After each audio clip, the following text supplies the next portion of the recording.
ассалому алайкум бинандаҳои азизу арҷманди намоишҳои телевизиони вилояти суғд.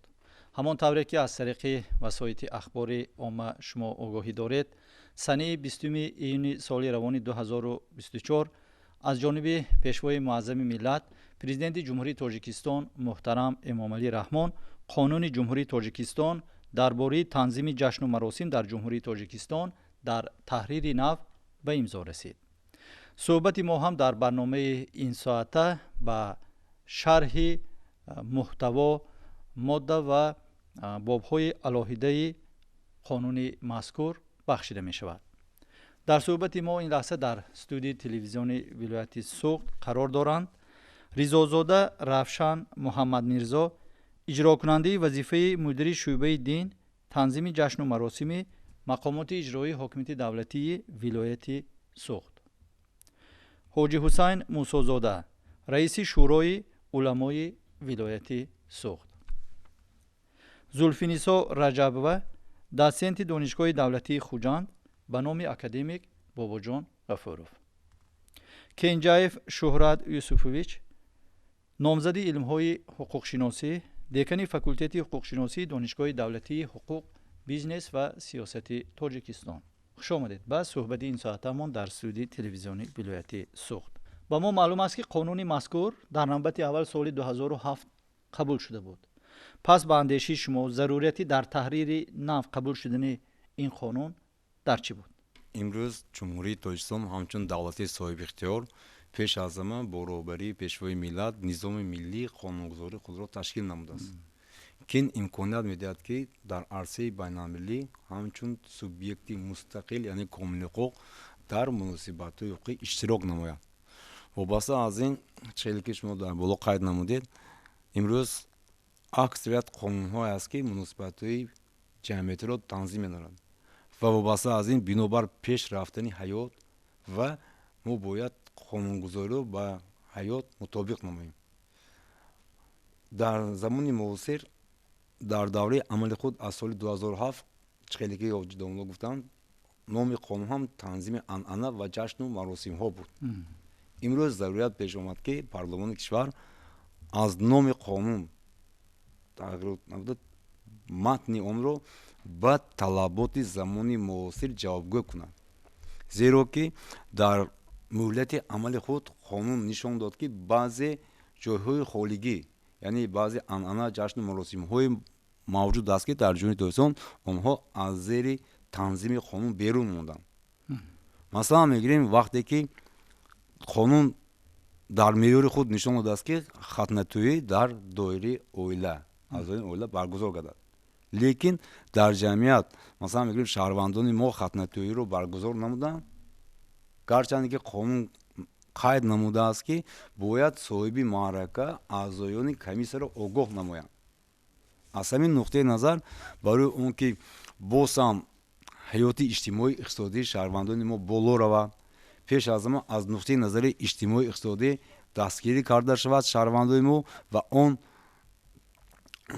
воситаҳое ки онҳо тавассути меҳнати ҳалоли худ дарёфт мекунанд барои пеш бурдани ҳаёти худ истифода баранд.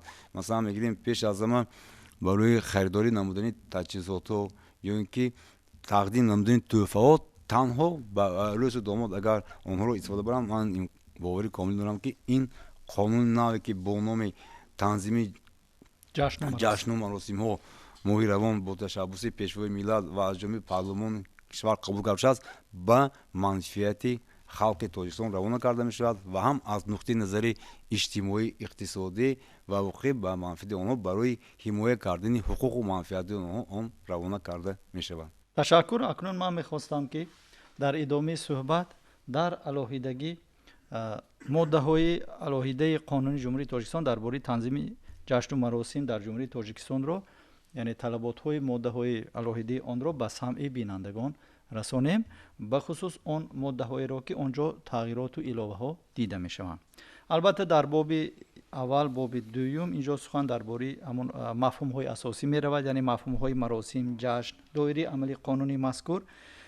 баъдан дар боби ду салоҳият ваколатҳои мақомоти ҳокимияти давлатӣ ва дигар мақомотҳои маҳаллӣ همینطور بعدا وکالت مقامات وکالتدار دولتی اوید به تنظیم جشن و مراسم، فعالیت کمیسیه های دائم و عمل کننده، طرز تشکیل این کمیسیه ها در تشکیلات و مؤسسه ها، اینها همان طوری که بودن اکثرا طلبات ها در قانون باقی ماندن.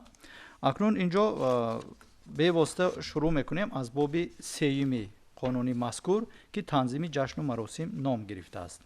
ماده 9 قانون یعنی این باب جشن های رسمی نام گرفته است که البته این معلوم است: جشن روزی سلامتی دولتی جمهوری تاجیکستان، روزی کنستیتوسی جمهوری تاجیکستان، روزی وحدت ملی، عید بین المللی نوروز، عید مهرگان، عید صده، عید رمضان، عید قربان و عیدهای دیگر طبق قانونگذاری جمهوری تاجیکستان گفته می شود در این ماده برگزار می شود. در بند 2 همین ماده تاکید می شود که در تحریر نب دیده می شود، در همین بند 2 گفته می شود که در روزهای عید رمضان، عید قربان دسترخوان کم خرج عیدانه آراسته شده، اسرافکاری، زیاده روی، تقدیم شیرینی و تحفه های دیگر عید گردک منع است. این دو ایدی که هست در حقیقت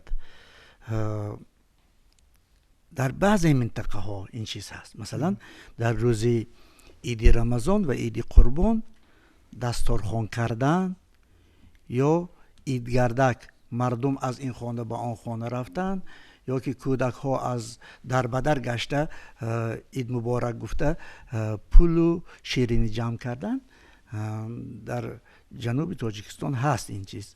لیکن در ولایت ما من چندی مراتبه در برآمدها هم ذکر کردم که همین چیز عموما نیست. یعنی عید گردک مثلا در شهر خوجند، در اطراف خوجند نه دستارخوان میکنن روز عید.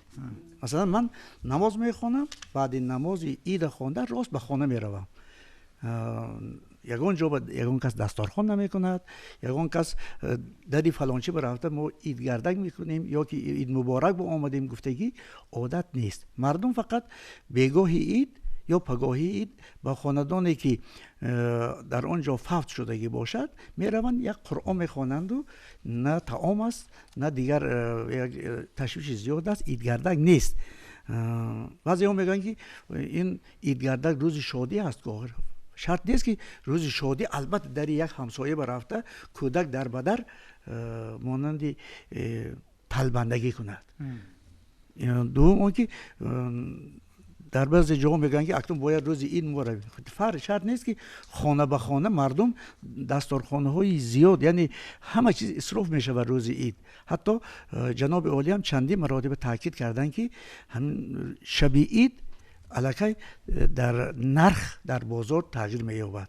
برای همان البته بسیار در اینجا علاوه های خوب در نظر داشته شده است، یعنی عید گردک منع کرده شده است. دوم که توی جان عزیز در اینجا یک وظیفه کمیسیه های جمعیتی است و کمیسیه های دائما میکنه است.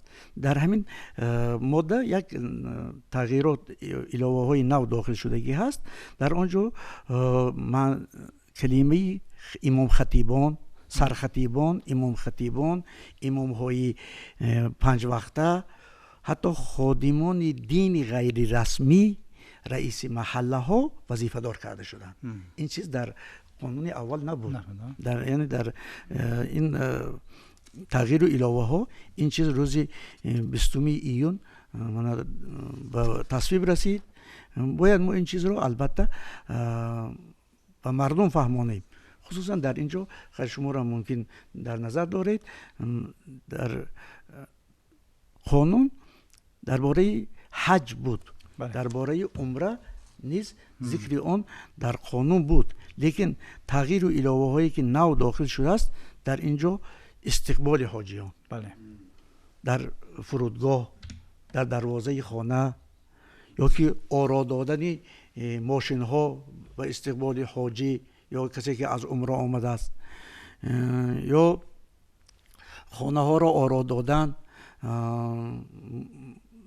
اون چیزی که به همون حج تعلق نداره. اصلا گوید از نگاه شریعت هم این چیز یگان مسئله یا که در یگان کتاب ذکر نشده است که حاجر شما برآمده همین قدر باید دبدبه کلان پیشواز گیرید. حج برفت آمد یک فرض را به جا آورده است. حاجی طلبان بود، حاجی زیارت های زیاد بود، حتی همین خیلی بود که معرکه های 500-600 نفر آدم ها رو جمع میکردن. این حاجی آشی گفته چیز بود. خیلی این قانون این من کردگی بود، لیکن در این تغییر الهه های نو جبا گفته شده است که استقبال حاجی، زینت دادن حوله ها و جای های حاجی، یعنی باید حاجی تحفه ها هم در اینجا ذکر شده است. یعنی بینید بعضی آدمان از حج می آیند، پیش از آمدن آنها فرزندان آنها از بازار برکت می روند 500-600 دانه جای نماز می خریدن، تسبیح می خریدن. و حاجی که اومد کدام آدمی که زیارت بیاید وای به یک جای نماز تسبیح میداد. البته این کار نادرست است. حتی خراجاتی که به حج میشد، از خراجات وی انا همین دستارخوان و ضیافت و حاجی آشی و هدیه ها خراجات زیادتر میشد. برای همان در این تغییر و الهه ها همین چیزها داخل شده است. باید مردم ما این را دانند، چون که حاضر حاجی ها از حج برگشت استادند. باید همه حاجی به خیش و اقربا گویند که ما 2 نفر یا 3 نفر میبرایم فرودگاه با شما را استقبال میگیریم. استقبال در فرودگاه هم، در خانه هم، در عائله گفته شده است. شرط نیست که همه محله آمده خانه همان حاجی با آمده طعام خورند، یا که آمده هر ما زیارت با آمدیم گفته تمام مردم به در همه حاجی بیاین. این شرط نیست، در این اشاره شده است. یعنی در اینجا باید زیاده روی نباشد، اسرافکاری نباشد. تغییر و الهه ها من فکر میکنم به منفعت مردم است. ماده 13 مراسم حج و عمره نام گرفته است. در بند اول آمده است که معرکه های گسیل و پیشواز وابسته به ادای حج و یا عمره در دایره عائله گذرانده می شود. در بند 2 آمده است که تشکیل معرکه های حاجی زیارت، حاجی طلبان، حاجی آشی و معرکه های دیگر، اینچنین تقسیم تحفه ها، ایدانه آرا دادن حولی، کوچه و محله و ماشین ها به خاطر حج و یا عمره منع است. من میخواستم همچون حقوقشناس نسبتی خصوصیت های معیاری عمل کننده قانون نو درباره تنظیم جشن و مراسم های ساده گذارم، زیرا که امروز اون قانونی که قبول کرده شد از جانب پارلمان کشور اون قوه حتمی دارد. از نقطه نظری خود گیریم این امپراتیوی است. یعنی اون معیارهایی که در همین قانونگذاری نوشته شده است هیچ کس حق تغییر در آوردن یا اینکه از خود علاوه در آوردن ندارد.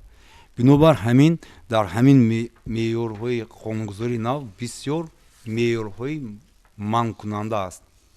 منع کننده این معنای اون را دارد که هر یک سوبیکتی کامل حقوق در جمهوری اسلامی حتما باید معیارهای قانون را رعایت نماید. چرا که در بالا قید نمودن، یعنی بیوسته در ماده 9 هم معیاری منع کننده.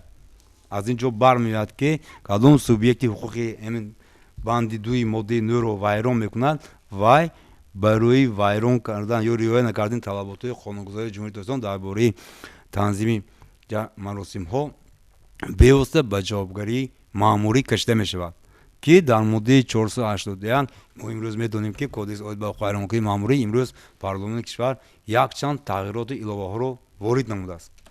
پیش از همه این تغییرات الهه ها بازم برای پرزور نمودن جوابگری سوبیکتون هنگامی برگزار نمودن مراسم ها در جمهوری اسلامی و پیش از همه باز یک بار دیگر تکرار شد میگم برای بلند برداشتن سطح زندگی مردم کشور و گذاشتن مثلا میگیم پسندازها و جوانان و در آینده باز هم تکمیل دادن حیات آسایشته یا اینکه برای روانه کردن مبلغ‌ها برای گرفتن تعلیم در مؤسسه‌های تعلیمی جمهوری اسلامی یا اینکه خارج کشور برای آموختن زبان از جانب فرزندان پیش از ما اون مبلغ‌هایی که صرفه‌کاری کرده میشد استفاده بران بیشتر خوب میشد.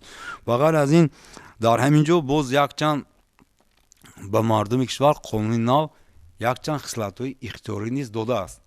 یعنی شهروندان امکانیت دارند که بعضی مراسم ها رو هنگام خانه‌دارکنی تشکیل نماید. مثلا میگیم در همینجا گفته است مراسم برگزار نمودنی دومو طالبون میتواند در فیروز اون رو تشکیل نکند، زیرا که در همین قانون نگفته است که حتما برگزار نماید. اینجا در قانون نوشته است که اختیاری است. یا اینکه دیگر مسائل اختیارانه برای موندن. این مسئله نیست، باز هم برای دستگیری کردن شهروندان جمهوری تاجیکستان، یعنی میور در بعضی جاها خصوصیت‌های دیسپوزیتیو داده است که این امکانیت دارد که شهروند اون رو تشکیل نماید یا اینکه از آن چگونه دست کشد، در که هم برای حفظ کردن منفعت‌های اجتماعی اقتصادی آنها روانه کرده شده است. و غیر از این چیزی که در اینجا در ماده 13 مراسم حج و عمره نوشته شده است و در همین جا آمده است که شهروندان میتونن اون زیادروی که بود پیشینه، مثلا خریدن چیزی که در گفتم هر گونه تحفه ها و دادن اونها به شهروندان، میتونن اون امکانیاتی که اونها دارن از اون صرف کارانه کرده برای مثلا میگیم دستگیری نمودن یتیمان یا اینکه اولیای احتیاجمند یا اینکه تشکیل نمودن یا اینکه تعمیر نمودن راه ها، پل ها یا اینکه تشکیل نمودن کشیدن خبرهای نوی آبکشی یا اینکه تعمیر نمودن نقل های برقی در محل ها استفاده برند که این امکانیت میدهد که باز هم حیات اجتماعی در همون محله که شخص مثلا میگیم به سفر حج یا حج عمره رفته است امکانیت باز بلند برداشتن یک اولی خلق در همون محل میشود که این بسیار اقدام‌های نیک رو در قانون امروز پارلمان کشور مستحکم نموده است. بعد قبول همین قانون جمهوری تاجیکستان درباره تنظیم عناوین جشن و مراسم‌ها که سال 2007 قبول گردیده بود، زیاد از 51 نمود معرکه‌ای که هر خیلی معرکه‌ها بودن بیکار کرده شد. فقط قانون دو سمت نگرانده شد که یک سمتش این سمت توی داماد عروسی باشد، دوم سمتش این مراسم دفن عزاداری. بعد قانون قبول شدنش همین مردم ما اگه همین پر همین قانون چخیلی که مثلا اصول 12 اینجا پر رعایت کنن سمت در دایره همین قانون عمل کنن و آینده مثلا رشد نمای خودی بودجه اولیویشون رشد نمای فرزندان مثلا با مکتبای عالی داخل میکنن، مکتبای بهترین داخل میکنن، آینده صاحب کسب کار بهترین زندگی رشد میکند، آینده کسب کار بهترین که شدن وطن آباد میشد، محل آباد میشد، در آینده گیریم تمامی تاجیکستان آباد میشد. تشکر. یکی از گفتن ممکن است مراسم هایی که باعث خرج و مرج زیاد میشود در آنجا اسرافکاری به نظر میرسد، این توی دامادی عروسی است.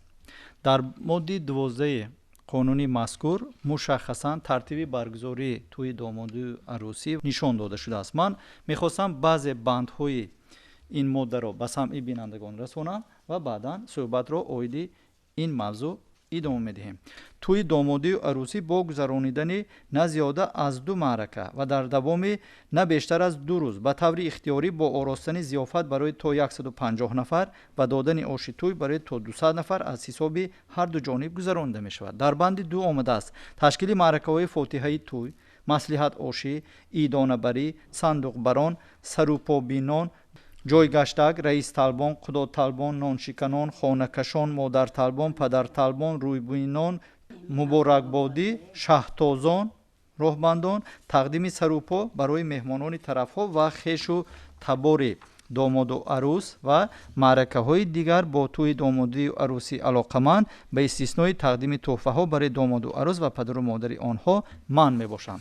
من میخواستم به زلفینیسا رجب مراجعت کنم که بعضی ها میگویند که همین اسرافکاری در توی معرکه ها اساسا با عیب زن ها رخ میدهد. تا کدام اندازه شما به این نقطه راضی هستید و شما که البته سابقه داری مهنت هستید، شخصی سالار هستید، در توی معرکه ها بیشتر اشتراک میکنید، چی رو میبینید؟ در حقیقت درست گفتید که همین اتمسفر عائله همون هم دیگر فهمی، دوستی، محبت، احترام، حرمت یکدیگر همشه همین زن تشکیل میکنه که زن به وابسته است، اداره میکند، زن اداره میکند و اون خرج و مرجای از بر زیادی که میشود ما میبخشید زنها ما بسیارتر خودم ما گناهکار هستیم. البته مردها نسبت زنها خیلی رحمدل هستند، سخت رسیدن یا کسات گپ زدن، خفه کردنی همون زنشانه یا دختره نمیخوان، بعضا همون راههایی که نادرست است و لازم نیست راضی میشون. مثال عادی ترین حاضر من شنیدم که بعضی شخصای دارا تا $2000 همین 3 ساعت به همون لباس عروسی خریده میپوشونده یا به اجاره یکم بار پوشیدگیش نرخش دیگر بوده است، دوم بار پوشیدگی سال پستر بوده است نرخش. اکنون خواهرانی عزیز، دختر جانا، همین دوستانی عزیزم که همین لباسی عروسی که ما سالهای همین 60 70 80 میپوشیدیم مگر بینور بود نه؟ لباس اطلس، توپی تاقی زردوزی، از بالاش یک شرف، همین خیلی زیبنده بود برای خودمون. برای چی ما امروز بیگانه پرستی میکنیم؟ برای چی همین قدر مبلغ زیاد به یک لباسی که تماما خلق دیگر میپوشد و یا دربر میکنیم؟ شما لباس عروسان رو در نظر دارید؟ لباس عروسانی که یک شبه میپوشد اینه در نظر دارم. دیگرش همین یک هفته تا دامادالبانه، لیکن همین یک هفته و همین دخترکایی که ما میپوشن هر یک لباسی که پوشیده میبرن رسم شده است که همین 1 ساعت میشنه و مهمان رفتگی 1.5 ساعت میشن و باید یک 4 خیل 5 خیل لباس پوشیده برون و هر یک لباسی میپوشیدگی و 1000 سومون 2000 3000 حتی تا 4000 سومون بود است. همین خیل و لباس دوخته شدگی، همین خیل اکون و گلکاری و همین خیل مهنت کردگی که و فقط همون روزای همون عروسی و درونی خانه و پوشیده میشد و خلاص. از خانه بیرون پوشیده نمیشه. دختر جانای عزیز، خواهرای عزیز، برای چی اینقدر صرف زیاده؟ شوهر ما رحم ما بیاد، خود ما اکثریت ما مهنت میکنیم، همین پول یافتگی ها جای درست بصرف کنیم. همه خیلی باز دختر ما کنیم یا کرینا ما کنیم که آینده هم بعدی توی هم و پوشیده تواند. بله. پوشیده تواند. درباره دامادطلبان گفته در بند 3 ماده 12 آمده است که مراسم دامادطلبان و عروسبینان به طور اختیاری در دایره عائله با اشتراک تا 15 نفر گذرانده میشه. این در قانون پیشتر هم بود. قبلی هم بود. لیکن ما اینو رعایت نکردیم. نام دامادطلبان دیگر خیلی شکل‌ها گذرانده. یک علاج کردم دامادطلبان گذراندیم که این هم البته ضرر خود ما و جوابگری هم پرزور شد من نسبت رعایت نشدن طلبات ها در مورد برگزاری که همین پونکت اونجا داخل در آورده شده است که جوابگری هم قطعی کرده شده است که اینها برای چی همه خلق مونده یک خصلت نهایت و ما هست که تقلید کاری، تعصب کردن. برای چی وای کرد من نکردم، برای چی وای توانستم من نتوانستم. او حالت بعضی آدمون خیلی تاجر هستن، درآمدهای علاوه‌ای دارن، لیکن بعضی عائله‌ها هستن که تنها همین مزد هر ماه و نگاه کرده موندگی و ها چیکار میکنن؟ مجبور بعدی توی قرضدار انا ثانیه رسی رفتگی و پول افتامده و قرض صاف کردگی. بعضیش میتواند قرض صاف کنه، بعضیش همون برگشته آمدن به شرم کرده حتی چندین سال هم میماند و دولت‌های خارجی و که برای همین ما بگذار فکر کنیم یک خلاصه معین بیاییم بیکاره و این حکومت تاجیکستان پرزیدنت کشور ما و غمخوار هستند. ما را کار ما آسان کردنی هستند، شرایط زندگانی ما و بهتر کردنی هستند. تاجیکستان ما یکی از دولت‌های شده است که وقت‌های آخر که خیلی دولتی شناخته نه دولتداری نوین تاجیکان را بسیار دولت‌ها آموخته ایستادند. بسیار قانون‌هایی که ما قبول کرده ایستادیم دیگر دولت‌ها همین تکرارا قبول کرده ایستادند که ما با این فخر کنیم باید و برای عملی گشتن همین قانونی که از طرف پرزیدنت کشور به امضا رسانیده شد کوشش کنیم برای اجرا شدنش. درباره توی ختنه هست. البته توی ختنه از نگاه شریعت یگان توی یا که یگان چیزی معین در یگان کتاب نیست. خب یک زمانهایی بود که همین توی ختنه رو همین قدر دبدبه میکردن که بزکشی میکردند و دیگر 2 روز 3 روز در دهه ها آش میدادند و شبها از جایهای دور حتی از خارج کشور خواننده ها حافظ ها را آورده بزم میکردند. همش یک تعصب مردم بود امروز قانون معین کرده است که توی خطه در دایره عائله گذرانده شود. دوم که مسئله ختنه هست، ختنه کردن پسرها. البته در اینجا اشاره شده است که تا یک ماهگی گذرانه بهتر میشه. در حقیقت درست است، زیرا سالهای پیش مثلا 10 15 سال 20 سال پیش تو ختنه میکردن، همان استاد ختنه میکرد و 5 ساله 6 ساله است، از ترس همان فرزند قریب که بیمار میشد. ابتدای بعضی بیماری ها از همان هم بود. امروز در حقیقت در همان شفاخانه تولد که شد بعد 2 روز می 5 روز می 10 روز می اگر در همان جا کنن، البته موافق هم همین قانون می شود، هم همان عائله به همان فرزند به منفعتش می رسد. بله. امروز وقتی که قانون نوی تنظیم جشن مراسم ها قبول کرده شد، وابسته از این با کودکس اوید با قوایرانکنی ماموری در جمهوری تویستان تغییر و علاوه وارد کرده شد که نام باشد اویدی عهده‌داری سوبیکتونی که جشن مراسم ها رو در تویستان برگزار می‌کنند. این وابسته از این با ماده 481 که کودکس اوید با قوایرانکنی ماموری تغییر علاوه درآمد، یکم این آگاه نمودن کمیسیه دائمی عمل کننده ای نظارتی جشن مراسم ها در جمهوری تویستان که در همین قانون نیز آمده است که هر یک سوبیکتی که میخواهد مراسم برگزار کند و عهده‌دار است که کمیسیه دائمی عمل کننده را عهده‌دار نماید.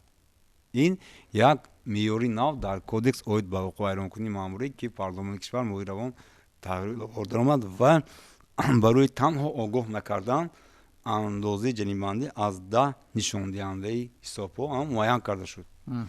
و غیر از این وابسته از ختنه چه که در بلوغ قید نمودن اشتراکچیان، این معیاری چه است؟ انتخابی است، یعنی خصوصیت دیسپوزیتیوی دارد، یعنی میتواند صاحب فرزند اون رو برگزار نماید یا اینکه میتواند در دوام 1 ماه در بیمارخانه به طور رایگان، تکرار شدم قید می‌کنیم، به طور رایگان اون رو در بیمارخانه یعنی عملی نماید که اینم انتخاب به خودی چه پدر و مادر و سوبیکتونی که با آنها برابر کرده شده است قانون با آنها مقرر نموده است. بله، در همین بندی 4 ماده 11 که ختنه‌سور و مراسم دیگری وابسته به تولد کودک نام گرفته است، گذراندن معرکه عقیقه منع است. در همین جا نیز معیاری منع کننده است که یعنی شخصانی که همین ماده 11 قانون مذکور رو پیرو میکنند با نظر داشته حالتی واقعی اونها، مثلا میگیم شخصی واقعی یا اینکه شخصی واقعی، شخصی منصبدار، یعنی نمودهای گوناگون جوابگیری حقوقی ماموری در ماده 481 کودکس اوید با قوایرانکنی اومده است و نسبت اون شخصایی که خود قانون اونها رو نامبر کرده است، اعضای حکومت یا اینکه شخصی منصبدار، کارمندان مقامات حفظی حقوق و اون نفرانی که با آنها برابر کردند یا اینکه از جمله فرزندان آنها قانون ویران کرده شد، یعنی در این مورد آنها از منصب آزاد کرده میشن که این معیاری حتمی است و این رو پارلمان کشور تصدیق نموده است. اکنون بگذاریم به ماده 14 که این هم یک مراسم های اساسی عنعنوی ماست. این مراسم دفن و عزاداری است. در همین ماده تاکید می شود که مراسم جنازه به محدودیت شماری اشتراک کنندگان صورت می گیرد. مراسم 3 چیل و سال به ذبح چاروا و دادن طعام گذرانده می شود. در مراسم دفن و عزاداری ذبح چاروا و دادن طعام، تشکیل آشی سری تخته، دوشنبگی، جمعگی، 7 20 6 ماهگی، همچنین دادن پول نقد و اشیاء دیگر به استثنای حق خدمت قبرکن و مرده‌شوی منع می باشد. اویدی مراسم دفن و عزاداری چی گفتنی بودیم که امروز جنازه تو جان عزیز، جنازه معلوم است که این مردم جمع میشوند، در اینجا عدد معین نیست، یعنی چقدر جنازه به انسان اشتراک کنند یگان محدودیتی نیست، لیکن 3 7 20 40 سال بود، خب بعضی جواب 6 ماهگی هم بوده است. اینجا بگوید که به طعام گذرانده می شود. اصلا همان 20 و 47 با آدما صاحبی همه خاندان دعوت میکرد پیش طعام میداد. اکنون که حاضر طعام که نیست دعوت نمیکنن، حاضر میمانند در شهر خوجند، در اطراف، در ولایت، در جمهوری ما گوییم قریب که همین 3 و 7 و 20 و 40 از بین رفتگی است. مردم نمیروند. مثلا از کجا میداند که فلانچی را پدرش به 40 روز شد و حساب کرده نگشت است که روز 40 کی است، روز 20 کی است که من رفته و نه در کتاب های دینی هست نه در عرف مردم، فقط همون دعوت میکردن. از همون میفهمید که امروز 40 همان فلانچی بوده است یا که سال بوده است. حاضر اکنون که دعوت نمیکنن، این ضیافت نمیدهند، قریب هم 3 هم 7 هم 20 هم 40 هم سال از بین رفتگی است. خیلی ممکن یک دعای فاتحه یک قرآن خوانند لیکن طعام در یگان جا دیده نمی شود. چون قانون جمهوری تاجیکستان درباره تنظیم جشن و مراسم در جمهوری تاجیکستان در تحریری نو قبول گردید، مسئولیت، صلاحیت، وکالت‌های مقامات حاکمیت دولتی در زمینه این قانون تا کدام اندازه پرزور کرده شدند؟ در قانون پیشترش هم در تحریر نوش هم همیشه نشان داده که در عموما در مقیاس ولایت 134 کمیسی دائمی محلی فعالیت میکنند. این مثال 18 شهر نوی در بر میگیرد با 115 شهر که جماعتایی که اونجا هست همه کمیسی دائمی عملی کمیسی دائمی عمل کننده میباشند و در مقیاس ولایت 1593 کمیسی جمعیتی عمل میکند که هر کارخانه و تشکیلات و جمعیتی که نو بس شکل مالکیت از 30 نفر کارمندشون که زیاد که باشد همونجا کمیسی جمعیتی تشکیل میکنند برای ترتیب درآوردن تنظیم درآوردن قانون. یکی از سبب‌ها عامل‌های در تحریر نو قبول شدن قانونی مذکور، بسیاری‌ها بر آن عقیده هستند که همین رعایت نشدن طلبات‌های قانونی قبلی خیلی یعنی که زیاد به نظر می رسید. بسیار سوالی به مورد دادید استاد. اگر روی تحلیل آماری گفته گذاریم اگر سال 2022 اگر سال 2022 گیریم اگر در مقیاس ولایت 22755 معرکه به قید گرفته شدگی. از این نسبت 191 شهروند و ساکنای شهر نویا پرونده کو ویران کنی ماموری برای قانون ویران کنی ترتیب داده شده که آغاز کرده شده که سال 2023 گیریم اگر در سال 2023 21119 توی معرکه به قید گرفته شده که الان نیا کنید که 1636 معرکه کم توی معرکه کم لیکن نسبت 194 شهروندو برای قانون ویران کنی همین پرونده کو ویران کنی ماموری آغاز کرده شده که همین 5 ماهی سال 2024 گیریم اگر همگی 6128 توی معرکه قید گرفته شدگی لیکن متاسفانه نسبت 213 نفر شهروند و پرونده کو ویران کنی ماموری آغاز کرده شد که این تقاضای زمان و هم طلبات زمان و هم همین قانون در تحریر نو قبول کرده شده طلباتش بسیار پرزور هم کرده شد. البته در این قانون خصوصا بعد تغییر و علاوه ها مسئولیت خادمان دین زیادتر است، زیرا مردم به خادمان دین مراجعت میکنند وقتی که توی میکند یا یک معرکه میکند یا به سرش مصیبت میافتد و خادم دین و امام خطیب مراجعت میکند.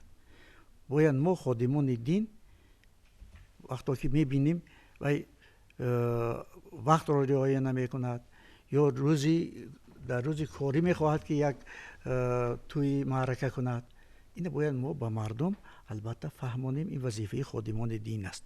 یعنی ماهیتی تغییر و علاوه ها رو باید ما با مردم فهمانیم. از آن جمله از نگاه دین عمل ثواب فقط در توی معرکه نیست.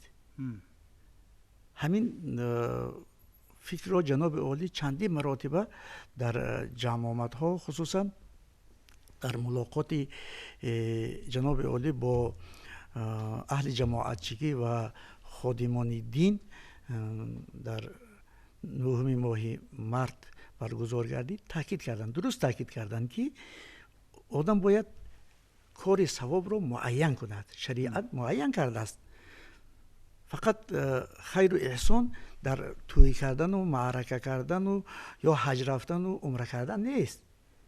حج یک مراتبه رفت کفایه است. دوم مراتبه، سوم مراتبه، دهم مراتبه میروند آدمان یا عمره میروند. عمره یک کاری ثواب است، مانند نماز است. وقتی که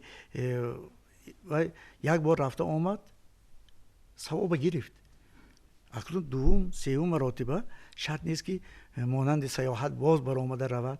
باز من این یک تحصیلم شده مانده است که پدر من 5 مراتبه عمره برفتن، پدر اینکه 3 مراتبه حج برفتن. این فکری خطا است. همان چیزی که مثلا مصرفی که به عمره میکنن یا که در حج های تکراری میکنن، بسیار ناحیه ها رو ما میبینیم. ناحیه اشت، استراوشن، دیوشتی، اسفره، کانی بادام، مسچو، پنجکین، بسیار آدمان تشبس نشان داده برآمده میگویند که ما با همان مبلغی که جمع آوری کرده ایم زیادتی بود، امروز کوچه را اسفالت کردیم. راه بود. بعضی آدمان هستند که باور میکنید از دری همه آدم گذرید کوچه و نگاه کرده نمیشود، لیکن او کیم کجاها رفته است و کدام کارهای ثواب گویا که بجا آورده است. در همسایش یا یتیم است، بیچاره است، کم بضاعت است، دست دراز نمیکند. در همین قانون اشاره شده است، در همین تغییر الهه ها اشاره شده است که باید همین مردم به کم بضاعتان و یتیمان دست یاری دراز کنند، آب برارند، کوپروک راست کنند، مکتب تعمیر کنند، یک بنگاه طبی بنا کنند و صدقه جاریه می شود. یعنی دایم ثواب وی رفته می ایستد. حج تکراری و عمره های تکراری این باید مردم ما این رو فهمد. خصوصا من فکر میکنم که بعدی تغییر و الهه هایی که حاضر شده است مردم البته اصلاح میشوند. هدفی قانون هم اصلاح جامعه است. هر یک خلق و ملت با همین رسم آیین‌هاش، عنعنه‌هایش و لباس‌های ملیش خود را به جوانیان معرفی میکند. انا به سبب نیست که وقتهای آخر به همین لباس تقلید کاری ما، بیگانه پرستی ما بسیار هم اعتبار داده شده است. برای آنکه ما همین لباس های ملی عنعنوی خود را گم کرده ایستادیم، از بین قریب که رفته ایستاده است. امروز جوانان ما تماما لباس های بیگانه را در بر کرده ایستادند.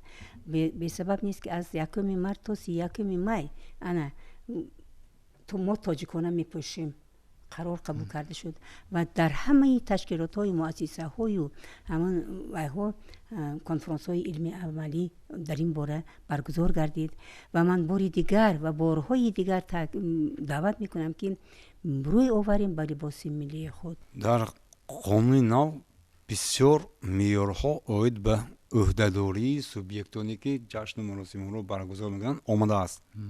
وابسته از این در اینجا سخن تنها درباره خبردار نمودنی کمیسیه دائمی هنگام برگزار نمودنی توی عروسی دامادی رفت. لیکن قانون مذکور در تهیه نو عهده‌دار می‌نماید که هنگام برگزار نمودنی مراسم های عزاداری نیز یعنی کمیسیه دائمی عمل کننده خبردار کرده شود. لیکن افسوس در جامعه معاصر ما همین معیار ولو پورا عملی خود را نیافته است. من باوری کامل دارم که امروز شهروندان جمهوری اسلامی خبردار گشته ایستادند که در این گونه مراسم ها یعنی مراسم عزاداری نیست کمیسه را چگونه آگاه نمایند. و غیر از این در اینجا باز یک چند معیارهایی است که سوبیکتان را عهده‌دار می‌نماید. یعنی یکی از عهده‌داری که امروز هر یک شهروند جمهوری اسلامی یعنی شخصی با ننگ و ناموس ملت که در جمهوری اسلامی افتخار میکند که وای تاجیکم و من گفته میتونم که وای باید معیاری که در ماده 18 آمده است رعایت کند. یعنی فرهنگ ملی ما رو بالا بردارد و در همین معیار آمده است که وارد نمودن، فروختن یا در جایهای جمعیتی پوشیدن لباسهای بیگانه منع است. از بس که معیار منع کننده است عاقبت حقوقی آن با جوابگری حقوقی کشیدن رو مهم کنند. از همین جا یعنی امروز مقامات های حفظ حقوق حقوق دارند که اون شخصایی که لباسهای بیگانه رو معرفی میکنن یا که میفروشن یا که وارد میکنن اونها رو باید جوابگری حقوقی یعنی شکلی ماموری کشن. بیننده های عزیز و ارجمند، این بود صحبت نخستین ما که با شرح و توضیح تغییرات و علاوه ها یا خود قبول شدن قانون جمهوری تاجیکستان درباره تنظیم جشن و مراسم در جمهوری تاجیکستان در تحریر نو بخشیده شد. خاطر رسان می‌شوم که قانون مذکور سنه 20 ایون سال روان از جانب پیشوای معظم ملت پرزیدنت جمهوری تاجیکستان محترم امام علی رحمان به امضا رسیده است و در صحبت ما در شرح و توضیح ماده های قانون مذکور در صحبت این ساعته ما در برنامه ما اشتراک داشتند ریزازاده رفشان محمد رضا، اجرا کننده وظیفه مدیر شعبه دین تنظیم جشن و مراسم مقامات اجرایی حکومت دولتی ولایت سوخت، حاجی حسین موسی‌زاده رئیس شورای علمای ولایت سوخت، زلفینیسا رجبوه دسنت دانشگاه دولتی خوجند به نام اکادمیک باباجان غفاروف، کنجایف شهرت یوسفویچ نامزد علم‌های حقوق‌شناسی دکانی فاکولته حقوق‌شناسی دانشگاه دولتی حقوق بیزنس و سیاست تاجیکستان. برای اشتراکتان در برنامه این ساعته و شرح و بیان قانون جمهوری تاجیکستان درباره تنظیم جشن و مراسم در جمهوری تاجیکستان برای بینندگان برنامه‌مان اظهار سپاس می‌نمایم. تشکر، سلامت باشید. خیر بیننده‌های عزیز و ارجمند، تا دیدار و صحبت در برنامه‌های آینده. صحتمند و سربلند و خانه آباد باشید.